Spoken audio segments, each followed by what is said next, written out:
So I mean, I've lived with my mum pretty much all my life. My dad's never really been in the picture. So it's just kind of been me and my mum, which has been quite nice. So childhood wise, great.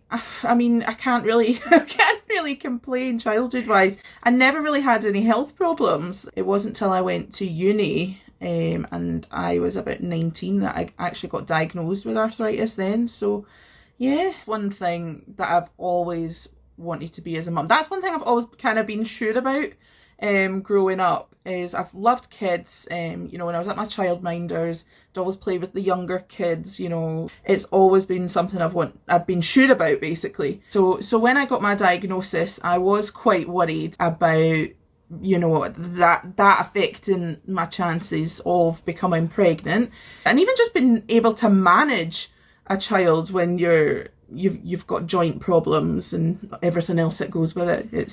There was a lot to consider. So I was 25, I think, when I fell pregnant, and it was only about 2-3 months after we got married. So, you know, timing wise, it was great. Totally over the moon, the both of us.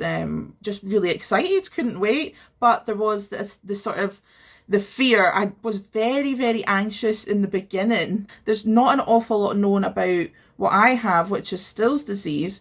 There's not a huge amount of information online about Still's disease and becoming pregnant, you know. So there was a lot there that was in the back of my mind that was making me really, really, really nervous. They put me in touch with a rheumatologist in Edinburgh who deals specifically with younger people with arthritis.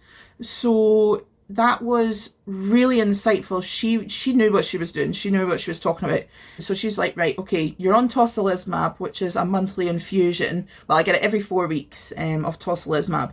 That's not approved for use in pregnancy. And I've been taken off it before, and it was just a nightmare. It just didn't go well.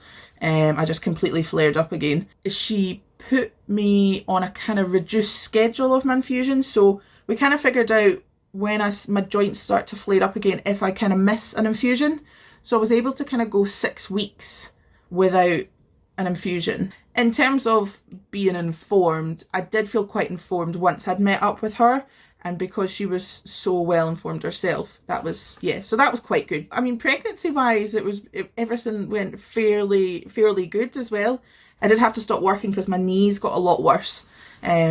You know, so I did have to stop working at 28 weeks, which was a bit sooner than I would have liked, but you know, it was fine. Everything went fine. The only thing was I did get some reduced movements towards the end, so I was induced, which didn't work, and I did have to get an emergency C-section. But that's the sort of thing that could happen to anybody. That wasn't a reflection on the Still's disease, or I mean, I've had 2 hip replacements. It wasn't a reflection on that either. You can still have a perfectly normal birth, you know, with arthritis, with Still's disease, if there's no other sort of thing stopping you. So I gave birth to her on the 8th of September 2019. And it was amazing. Yeah, in the beginning, you've got the lack of sleep, which I think the lack of sleep is just something else. There's nothing like prepares you for that. There's nothing that prepares you for that at all. So obviously when they start to get out of that stage and they start sleeping through the night, it's like, oh my gosh, this is just so much easier. What I'll try and do though is I will try and nap when she naps, because she's still at the stage where she's taken 1 nap. So I don't know what I'll do when she can't nap anymore. Oh, I'm not looking forward to that. I'll just be going to bed at 7 with her instead. And going up and down stairs with her. That was a bit harder when she couldn't do that, but now I can just kind of hold her hand and go down the stairs with her, so that's quite nice, you know. So I don't need to worry about carrying up and down the stairs anymore, which is good. I would probably say that it's probably a wee bit harder now that she's a bit older and she's starting to run about, because my knees are so bad in terms of wear and tear damage, because of basically my Still's disease. It's manifested into osteoarthritis in my knees. Because that is so bad, I can't just like nip out for a walk with her. You know, if she's sick of being stuck in the house, I can't just, you know, go, right, okay, chuck her in the pram and off we go. Some people with arthritis can, because, you know, they have periods of where they flare more, but because I've got actual damage in my knees, that's just not an option for me just now. So I can take her out in the garden and things, so that's fine. We've got quite a big garden. A day with Amelia, so I mean it can vary depending on her mood. Her just being a toddler in general will kind of reflect the day and decide the day for us. But yeah, no, but she loves drawing. She loves doing, you know, sort of wee arts, crafts things. She loves me reading her books. We probably read the same 20 books every single day because she just likes to read the same ones. So she likes doing that. You know, I get my sort of downtime and I'm able to do my work, you know, with the help of CBeebies, you know. A lot of people say, oh, don't have your child watching the telly, but you know, you need it for a break. You know, it just gives you that downtime just to be like, right, okay, she's happy, I'm happy, get a cup of tea, you know, there's nothing wrong with that. I do get support from, obviously, my hubby, so he does long shifts, so he's off either 3 or 4 days a week, so that's actually really good, you know, him doing the long shifts, but it does mean that I have her, you know, all day, so he's not home at a typical time like 5 o'clock. But the days he's off is ideal. And I do get, my mum, she lives alone. So she's, you know, with the times that we're in just now with COVID and whatnot, she's part of our support bubble. So that's quite good.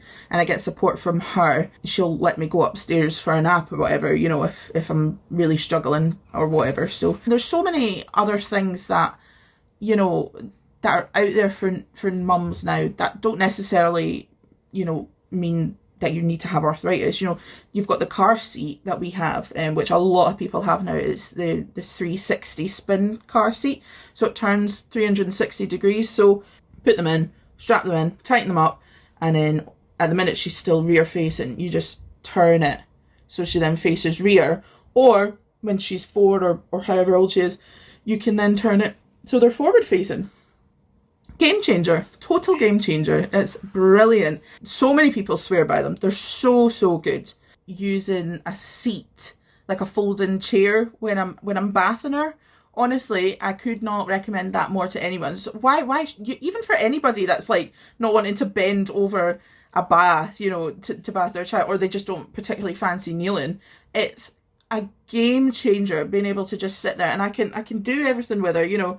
I can wash her hair and whatnot. Even when she was little, I did that, you know, when you were kind of needing to hold them at the same time. It's that makes a huge difference. Just day-to-day things that make life easier, you know, like a spray mop, you know, when I'm not needing to bend down, basically.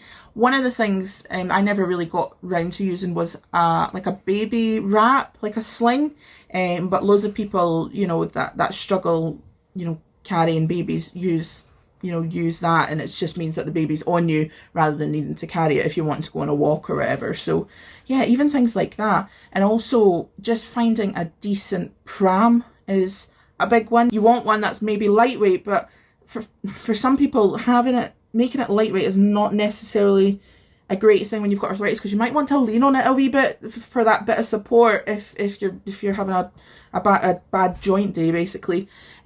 So you kind of want a balance. You want one that's got adjustable handles as well, so you can have it at the exact height without having to stoop over it or feel like it's too high. Just go try them all out and find one that works for you. It's something called a Poddle Pod. Now it's basically like a little sort of mattress kind of thing for the baby with a nice cover on it. Because it's just that wee mattress, you can just pop it on the sofa. The baby can just be sleeping there, because the baby will sleep, you know, 3-4 times a day when it's tiny. Just have them sitting there. Yeah, I would definitely recommend the Poddle Pod. Just being able to be a mum with arthritis is quite a big triumph in itself. You know, a lot of me thought, oh, you won't be able to do this, and you get a lot of guilt that comes from it. But being able to come through that and come through, because everyone gets mum guilt. It's like, mum guilt is an actual thing as well. A lot of people tell you this. Mum guilt is a real thing. So being able to overcome that and realise, no, actually I can do this, and I'm not the worst mum in the world. I think that in itself is just, you know, that's a big thing. And yeah, just having a baby and just making it work. You just make it work. Oh, the best thing about being a parent, just bringing them up, like just being able to see them grow, and my God, do they grow so quickly, it's not even funny. Making her smile, It makes your day. You could be having the worst day possible, and just by tickling them and making them laugh, it makes you laugh, and it's the best thing ever, honestly. And just having a wee mini you, that unconditional love, that little person, it's amazing. It's so good. If I could go back and tell myself, when I was pregnant or the early days, I would probably relate that again to the mum guilt. Just cut yourself a break and take it day by day if you need to. It's okay to have down days.